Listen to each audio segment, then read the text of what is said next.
Good morning DPS. सभी बच्चे कैसे हो बेटा? आशा करती हूँ कि आप सब घर पर सुरक्षित और ठीक ठाक से होंगे। बेटा, आप सबको पता है कि कोरोना का कहर सारे विश्व में घिरता जा रहा है, इसलिए बेटा आप लोग अपने घर में सुरक्षित रहें। आप सुरक्षित रहेंगे तो समाज सुरक्षित रहेगा। ठीक है बच्चे? हाँ जी। और बेटा आओ चलो अब हम शुरू करते हैं अपना अगला पाठ। अगला पाठ क्या है? पाठ 4, तुम कब जाओगे अतिथि। कल मैंने आप लोगों को शरद जोशी जी के बारे में बताया था कि शरद जोशी किस प्रकार व्यंग्यात्मक लेख लिखते रहे। अनेक रचनाएं लिखी उन्होंने, और जितनी भी उन्होंने रचनाएं लिखी वो सारी की सारी व्यंग्यपूर्ण रचनाएं लिखी।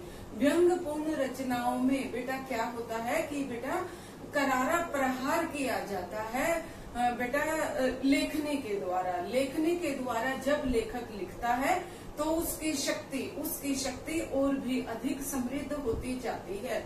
और उसी प्रकार शरद जोशी जी ने बेटा क्या किया कि अपनी लेखनी द्वारा बेटा सरकार के ऊपर और समाज के ऊपर बेटा व्यंग्यात्मक लेख लिखने शुरू कर दिए। और उन्होंने अपनी सरकारी नौकरी को छोड़कर बेटा उन्होंने अपनी आजीविका का साधन ही यही रचनाओं के जरिए ही बना लिया। और बेटा उन्होंने अनेक रचनाएं लिखी, और रचनाएं मैंने कल आपको बता दी थी। तो चलो आज हम शुरू करते हैं नया चैप्टर, तुम कब जाओगे अतिथि। इस पाठ के जरिए बेटा लेखक क्या कहना चाहता है? जो अतिथि है वो जब अधिक दिनों तक बेटा किसी के यहाँ रहता है तो उसकी आर्थिक स्थिति क्षीण होने लग जाती है, उसका बटुआ कांपने लग जाता है। और साथ में पहले दिन जब अतिथि घर आता है तो उसकी पूरी खातिरदारी की जाती है, दूसरे दिन तक भी खातिरदारी की जाती है। जो दिन बढ़ा दिए जाते हैं त्यों सुविधाएं कम कर दी जाती है। क्योंकि हर किसी की अपनी पर्सनल लाइफ होती है, अपनी निजी जिंदगी होती है, और साथ में उनकी आर्थिक स्थिति के ऊपर भी निर्भर होती है कि उनकी कितनी आर्थिक स्थिति है, कि वो कितने सक्षम होते हैं किसी का भार वहन करने के लिए। चलो बेटा आज हम शुरू करते हैं, तुम कब जाओगे अतिथि। आज तुम्हारे आगमन के चतुर्थ दिवस पर यह प्रश्न मन में बार बार घूमड़ रहा है कि तुम कब जाओगे अतिथि। चतुर्थ दिवस का अर्थ क्या होता है? चौथा दिन यानी कि आज अतिथि के आगमन यानी कि अतिथि को आए हुए 4 दिन हो गए हैं। और जो लेखक है वो बार बार यही पूछ रहा है कि मन में पूछ रहा है अभी तो कि भी 4 दिन हो गए इनको यहाँ आए हुए, न जाने ये कब जाएंगे। तुम जहाँ बैठे निसंकोच सिगरेट का धुआं फेंक रहे हो उसके ठीक सामने एक कैलेंडर है। जो लेखक है वो सोफे पर बैठा है और सिगरेट का धुआं फूंक रहा है और बार बार कैलेंडर की तरफ देख रहा है, और कैलेंडर की तरफ यही देख रहा है कि अतिथि को याद आ जाए कि उसको आए हुए 4 दिन बीत गए हैं, और वो निसंकोच वहाँ पर बैठा है, यानी कि उसको जाने की कोई चिंता नहीं हो रही है। हाँ जी। अब देखिए बेटा, देख रहे हो ना इनकी तारीखें अपनी सीमा में नर्मता से फड़फड़ा रही है। यानी कि कहने का भाव क्या है कि घर में सभी अभी तो नरमता से पेश आ रहे हैं। विगत 2 दिनों से मैं तुम्हें दिखाकर तारीखें बदल रहा हूँ। यहाँ पर लेखक अतिथि के सामने तारीखों के ऊपर क्रॉस लगा रहे हैं कि आज का दिन भी बीत गया, कल का दिन भी बीत गया, इस प्रकार 4 दिन बीत गए हैं और उनको अतिथि को दिखा कर तारीखें बदल रहे हैं। तुम जानते हो अगर तुम्हें हिसाब लगाना आता तो यह तुम्हारा आज का जो दिन है वो चौथा दिन है। तुम्हारे स्तत यानी कि लगातार, अतिथ्य यानी कि अतिथि का सत्कार करना अतिथ्य कहलाता है। अतिथ्य का चौथा दिन है। चौथा दिन कैसे कि बेटा इसमें लेखक ने व्यंग किया है कि चौथा भारी दिन यानी कि जो चौथा दिन हो गया है, 3 दिन हो गए रुके, चौथा दिन है और वो लेखक को बहुत अधिक भारी लग रहा है, पर तुम्हारे जाने की कोई संभावना प्रतीत नहीं होती। यानी कि वो लेखक क्या कहता है कि ऐसा लग रहा है अतिथि जाने का कोई नाम ही नहीं ले रहा है।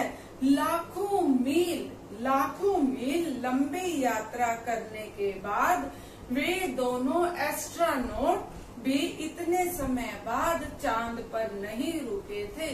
यानी कि लेखक यहाँ पर व्यंग कर रहा है और उदाहरण दे रहा है किसके जरिए, एस्ट्रोनॉट के जरिए, कि हमारे 2 वैज्ञानिक जो 2 एस्ट्रोनॉट थे वो चांद पर गए थे। वहाँ पर कुछ समय व्यतीत करने के बाद वो भी लौट आए थे।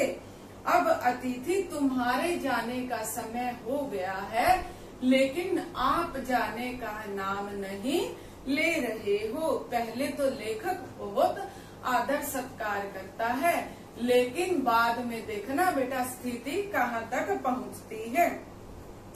जितने समय तुम वहाँ छोटी सी यात्रा कर मेरे घर आए हो, तुम अपने भारी चरण कमलों की छाप मेरी जमीन पर अंकित कर चुके हो। यहाँ पर लेखक क्या कहता है कि फिर व्यंग करता है कि भारी चरणों की छाप, यानी कि तुम्हारे जो चरण हैं वो यहाँ पर मेरी धरती पर गड़ गए हैं। यानी कि जिस प्रकार अंगद का पैर रावण की सभा में गड़ जाता है और उसको कोई उखाड़ नहीं पाता, उसी प्रकार तुम्हारे चरण भी हमारे घर में उसी प्रकार गड़ गए हैं। इस प्रकार लेखक क्या कहता है, व्यंग कर रहा है यहाँ पर कि तुम्हारे जो चरण हैं वो भारी हो गए हैं। यानी कि तुम भारी हो गए हो और तुम यहाँ से जाने का नाम नहीं ले रहे हो। तुमने एक अंतरंग निजी संबंध जिससे स्थापित कर लिया है। यानी कि तुमने क्या सोच लिया कि ये जो तुमने संबंध बनाए हैं ये निजी कर लिए हैं। यानी कि लेखक की जो निजी जिंदगी है वो खत्म हो गई है। उसको तुमने उसके पलों को भी, अब देखो बेटा अतिथि कोई भी हमारे घर आता है तो उसको घर की सारी जानकारी हो जाती है कि किस वक्त वो उठते बैठते हैं, किस वक्त खाते पीते हैं, कोई क्या बात कर रहा है। इस प्रकार बेटा जो उनकी निजी जिंदगी होती है वो भी खत्म हो जाती है। और जो लेखक है और वो यहाँ पर यही कहना चाह रहा है कि वो अपनी निजी पलों को किसी के साथ बांटना नहीं चाहता। लेकिन अतिथि आया हुआ है और भारतीयों की क्या सभ्यता है, भारतीयों की क्या संस्कृति है, अतिथि देवो भव, यानी कि अतिथि भगवान का रूप होते हैं, तो इसलिए वो उनका आदर सत्कार करते हैं। तो बेटा इस प्रकार लेखक यहाँ पर व्यंग कर रहा है कि चांद पर जाने के बावजूद भी एस्ट्रोनॉट वापस आ जाते हैं, लेकिन तुम तो जाने का नाम तक नहीं ले रहे हो। अब देखिए बेटा अगली पहरे में अगली लाइन में क्या कहता है, तुमने मेरी आर्थिक सीमाओं की व्यंजनी चट्टान देख ली है, तुम मेरी काफी मिट्टी खोद चुके हो। कहने का भाव क्या है कि यहाँ पर लेखक ये कहता है कि तुमने मेरी आर्थिक स्थिति तो देख ही ली है। तुमने मेरी आर्थिक स्थिति से तो तुम अवगत हो ही गए हो। अब तुम और ज्यादा मुझे कुरेदो मत, और ज्यादा मेरी मिट्टी मत खोदो। अब तुम लौट जाओ अतिथि, तुम्हारे जाने के लिए यह उच्च समय अर्थात हाई टाइम है। क्या तुम्हें तुम्हारी पृथ्वी नहीं पुकारती? यहाँ पर लेखक फिर व्यंग कर रहा है कि तुम्हारे लिए ये उचित समय है और तुम अब लौट कर चले जाओ। क्या तुम्हारी धरती, क्या तुम्हारी पृथ्वी, पृथ्वी यानी कि जमीन, क्या तुम्हारी जमीर है जो वो दुहाई नहीं दे रहा कि इतने समय तक यहाँ पर तुम रुके हुए हो और तुम अब चले जाओ। ठीक है बेटा, ये बेटा एक व्यंग रचना है। ये बेटा शरद जोशी जी की व्यंग रचना है। इसमें व्यंग के जरिए लेखक अतिथि को कहना चाह रहा है, लेकिन अभी तक वो अपने मन के भीतर ये सारी बातें बेटा सोच रहे हैं। और बेटा मैं अब यही कहना चाहूंगी आपको कि इस चैप्टर के जरिए बेटा एक अजय देवगन की मूवी आई थी अतिथि वाली। बेटा आप एक बार जब वो मूवी देखोगे तो उसमें भी आप लोगों को क्लियर हो जाएगा। वो भी इसी रचना पर आधारित एक फिल्म है। और बेटा इस फिल्म के जरिए आप लोग बेटा देख पाओगे।